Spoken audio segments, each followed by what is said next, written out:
दिल्लीतील लाल किल्ल्याजवळ झालेल्या बॉम्बस्फोटानंतर काँग्रेसनं केंद्र सरकारकडून सर्वपक्षीय बैठक बोलावण्याची मागणी केली आहे। काँग्रेस नेते पवन खेडा यांनी देशाच्या सुरक्षेशी संबंधित अशा गंभीर घटनांवर सर्व पक्षांनी एकत्र येऊन चर्चा करणं आवश्यक आहे असं मत मांडलंय। त्यांनी केंद्र सरकारकडे दहशतवादी कार्यांविरोधात ठोस आणि समन्वित कृती आराखडा तयार करण्याचं आवाहन देखील केलं।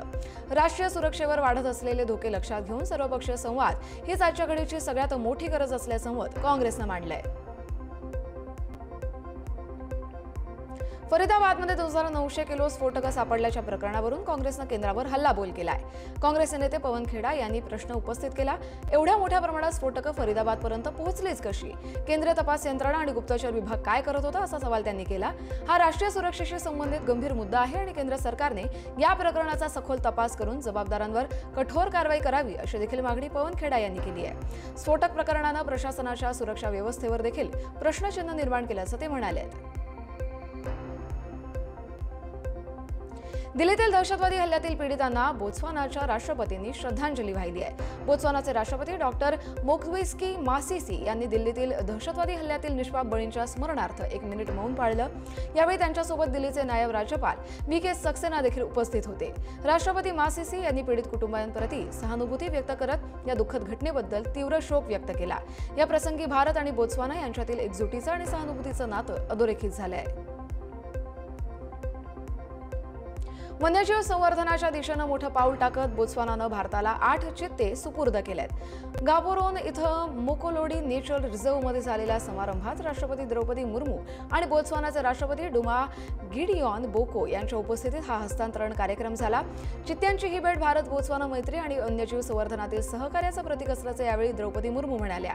तर हे चित्ते आता कुनो राष्ट्रीय उद्यानात दाखल होणार असून या ऐतिहासिक अधिवासात या प्रजातीचं पुनर्स्थापन करण्यास महत्त्वाची भूमिका बजावतील। दिल्ली स्फोट दहशतवादी हल्लाच अशी पुष्टी अमेरिकेनं केली आहे। हा स्पष्टपणे दहशतवादी हल्लाच होता असं अमेरिकेचे परराष्ट्र मंत्री मार्को रुबियो यांनी जाहीर वक्तव्य केलंय। भारताने या प्रकरणात संयम सावधगिरी दाखवल्याबद्दल त्यांनी कौतुकही केलंय। दिल्लीच्या लाल किल्ल्याजवळ झालेल्या बॉम्बस्फोटाच्या पार्श्वभूमीवर सगळ्या स्तरातून संताप व्यक्त होत असतानाच आंतरराष्ट्रीय स्तरावर देखील प्रतिक्रिया उमटतायत। अमेरिकेनं देखील त्यावर ही प्रतिक्रिया दिली।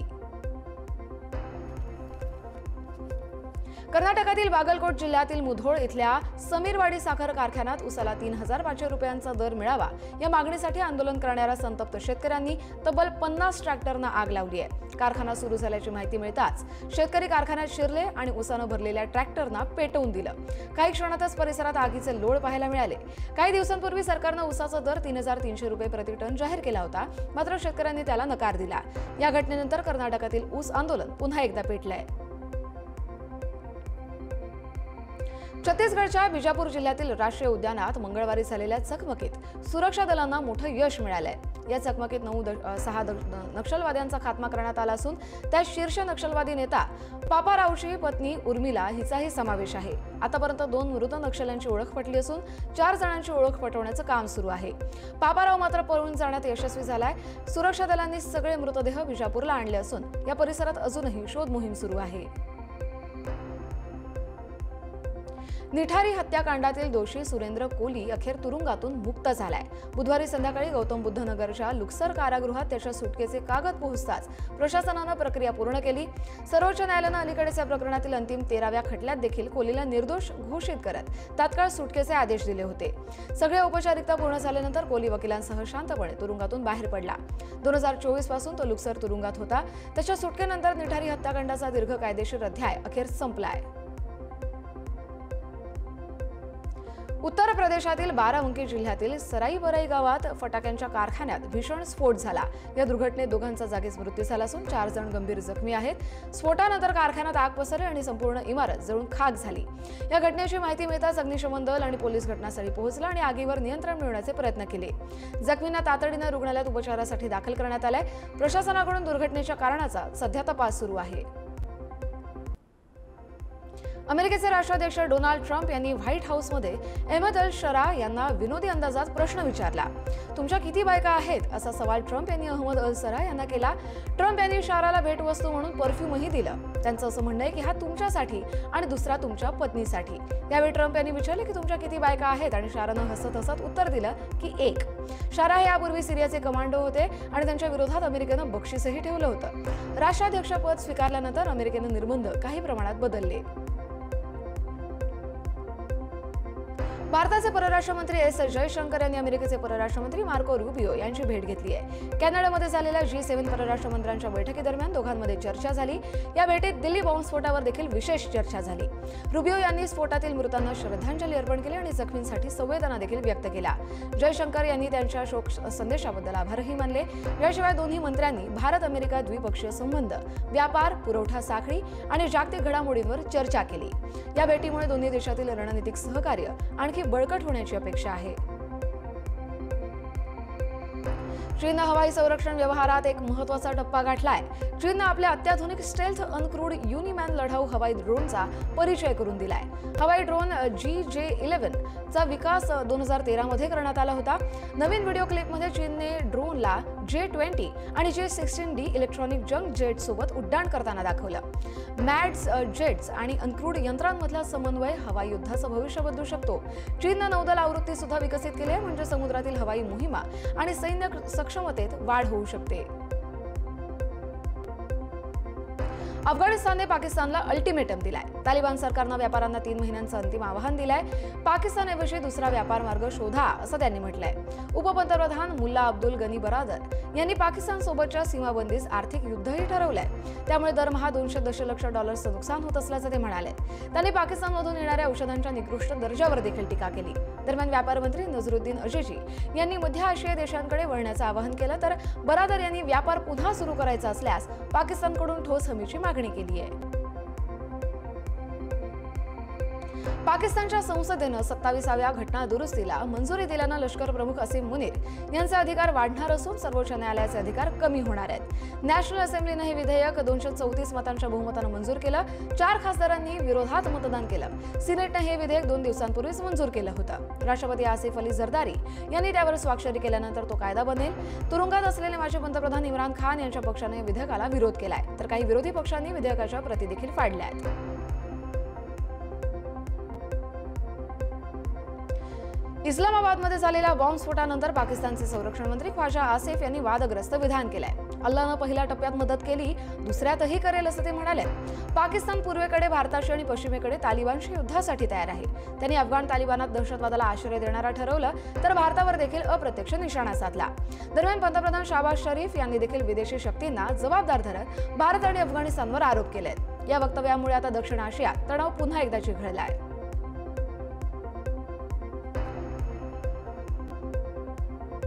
इराणमध्ये पाण्याच्या तीव्र टंचाईमुळे राजधानी तेहरान आता धोक्यात आली आहे. राष्ट्रपती मसूद पझेश्कियान यांनी धरणं कोरडी पडल्यानं आणि भूजल संपल्यानं तेहरान पुढे राजधानी म्हणून टिकू शकत नाही असं जाहीर केलंय.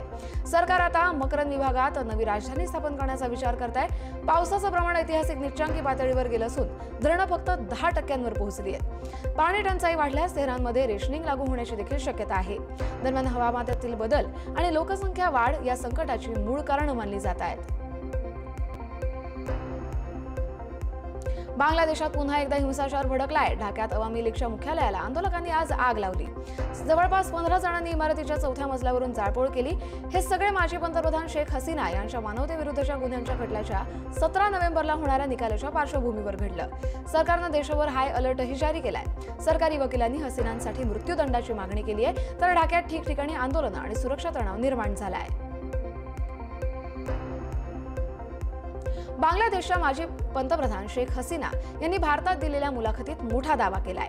माझ्या सत्तेवरील उलटापालती मागे पूर्वनियोजित कट होता आणि हा बंड विद्यार्थी आंदोलन नव्हतं, तर कट्टरपंथी गटानं चालवलेलं षड्यंत्र होतं असा आरोप त्यांनी केलाय. हसीना यांनी भारताचे आभार मानत भारत हा खरा मित्र असल्याचं देखील म्हटलंय. तसंच मी पुन्हा राजकारणात परतेन, पण मुक्त आणि निष्पक्ष निवडणुका झाल्यानंतरच असेल असे देखील संकेत त्यांनी दिले आहेत.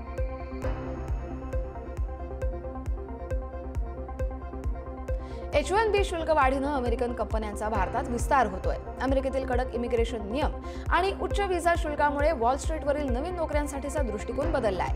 भारतातील वित्तीय केंद्रांमध्ये हजारो उच्च कुशल आर्थिक आणि तांत्रिक पदांची भरती केली जाते. ब्लूमबर्गच्या अहवालानुसार JP मॉर्गन, गोल्डमन सॅक्स आणि मॉर्गन स्टॅनली सारख्या जागतिक गुंतवणूक बँकांचा विस्तार होतोय. ब्राझीलच्या रिओ दी जानेरो परिसरात पोलिसांनी ऑपरेशन कंटेनमेंट राबवून देशातील सगळ्यात मोठ्या गुन्हेगारी संघटनांवर मोठी कारवाई केली आहे.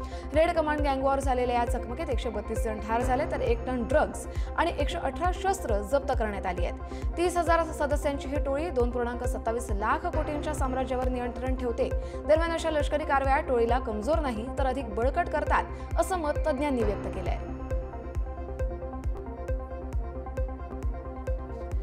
दुबईमध्ये उंचीचा नवचैतन्य निर्माण करणाऱ्या प्रकल्पांना आणखी एक विक्रम उभा केलाय. CL दुबई मरीना या हॉटेलनं 377 मीटर उंची, 82 मजले आणि सुमारे 1000 खोल्यांसह जगातील सगळ्यात उंच हॉटेल म्हणून नोंद केली आहे. या भव्य इमारतीचा पहिला टप्पा 15 नोव्हेंबरपासून बुकिंगसाठी उघडेल. ग्लोबल पर्यटन नियोजित हे एक महत्त्वाचा टप्पा ठरणार आहे. या प्रकल्पाद्वारे दुबईच्या आकाश रेषेला आणखी एक उंची मिळेल. या हॉटेलला 76व्या मजल्यावर जगातील सगळ्यात उंच इन्फिनिटी पूल देखील असणार आहे. भारत कंबोडिया दरम्यान आता थेट प्रवास करणं शक्य होईल. इंडिगोनं उड्डाण क्रांतीत हे प्रशंसनीय पाऊल उचललंय. कोलकाता ते सिम रीप मार्गावर आठवड्यातून 3 वेळा उड्डाणं सुरू होतील. सिम रीप हे कंबोडियाचं सांस्कृतिक केंद्र मानलं जातं. या ठिकाणी अंकोर वाट सारखी जागतिक वारसा स्थळं आहेत. भारतीय प्रवाशांना आता कोणत्याही मोठ्या ट्रान्सफर शिवाय थेट सिम रीपमध्ये प्रवेश मिळणार आहे. त्यामुळे सांस्कृतिक आदान प्रदान आणि व्यापार संवर्धनात्मक दृष्टीनं हे पाऊल नव्या संधी निर्माण करेल. यासह प्रवासी आणि व्यापारी दोघांसाठी हे मार्ग खुले होण्यानं दोन्ही बाजूंनी देखील लाभ होतील.